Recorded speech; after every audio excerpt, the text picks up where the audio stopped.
Sub collector గారిని ప్రధానంగా 2 అంశాలపైన ఆల్పాటి రాజా గారు నేను కలిసి రిప్రజెంట్ చేశాం.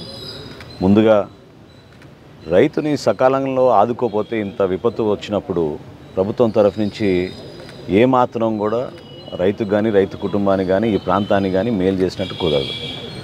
సరే, అధికార యంత్రాంగం స్పందించాల్సిన రీతిలో వాళ్ళు స్పందించి కనీసం పంట పొలాల్లో నీళ్లు నిలవకుండా ఉండే విధానాన్ని ఒకసారి సమగ్రంగా వాళ్ళు చెక్ చేసుకొని త్వరగా దానికి ఫండ్ శాంక్షన్ చేసి పనులు చేయించగలిగితే రైతు కొంతవరకైనా ఉపశమనం కలుగుతుందనే విషయం ఆయన ప్రస్తావించారు. నేను కూడా దాని గురించి అదే విషయం చెప్పాను. ఎందుకంటే కొలిపరి మండలంలో కానీ మన తెనాలి మండలంలో కానివ్వండి విపరీతంగా గతం నుంచి రైతు పడిన కష్టాలు వర్ణాతీతం.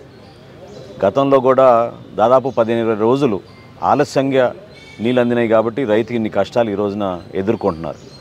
స్థానికంగా ఉన్న సమస్యలు ఒక ఎత్తు అయితే రాష్ట్ర ప్రభుత్వం నిర్లక్ష్య వైఖరి వలన రైతుకి అపార నష్టం కలుగుతుందని చాలా స్పష్టంగా అర్థమవుతోంది. సో కలెక్టర్ గారు వచ్చి పరిశీలించారన్నారు. ఇప్పుడు సబ్ కలెక్టర్ గారిని కూడా అదే మేము విషయం చెప్పాం. 2 ప్రధానమైన ఇరిగేషన్ కెనాల్స్, డ్రైనేజ్ కెనాల్స్ రెండింటిని కూడా ఇమీడియట్గా పరిశీలించి ఎన్ఆర్ఈజీఎస్ ద్వారా లేకపోతే వాళ్ళకున్న వెసులుబాటులో ఆ నిధులు కేటాయించి తక్షణమే వాళ్ళకి సహాయం అందించే విధంగా స్పందించమని రాజాగారు కూడా చెప్పారు. ఆ విషయాన్ని ఆమె కూడా పాజిటివ్గా తీసుకున్నారు.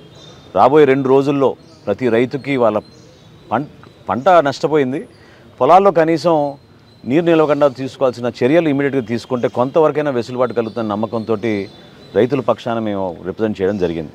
అదేవిధంగా ఓటర్ లిస్ట్ విషయం గురించి మాట్లాడాం. తప్పకుండా ఆ విషయాలన్నీ కూడా సమగ్రంగా విచారించి ఎక్కడ పొరపాటు లేకుండా ఇది ఒక భరోసా ఇవ్వడానికి కోసం చేస్తున్న ప్రక్రియ. తప్పకుండా ఒక పొలిటికల్ పార్టీగా మీ ఇద్దరం కూడా నిలబడేది. చాలామంది సీనియర్ సిటిజన్స్ కూడా 2-3 రోజుల క్రితం నా దగ్గరికి వచ్చి విన్నవించుకున్నారు. వాళ్ళు కొన్ని అనుమానాలు వ్యక్తపరిచారు ఎలక్టరల్ రోల్ గురించి. సో తప్పకుండా వాటి గురించి ఎక్కడ కూడా అవకతవకలు జరగకుండా ఒక డెమోక్రాటిక్ ప్రాసెస్లో ఎలక్షన్ జరిగే విధంగా జనసేన పార్టీ, తెలుగుదేశం పార్టీ ఎప్పుడు కూడా ప్రజల పక్షాన్ని నిలబడి పోరాటం చేస్తారని ఈ సందర్భంగా తెలుపుకోండి.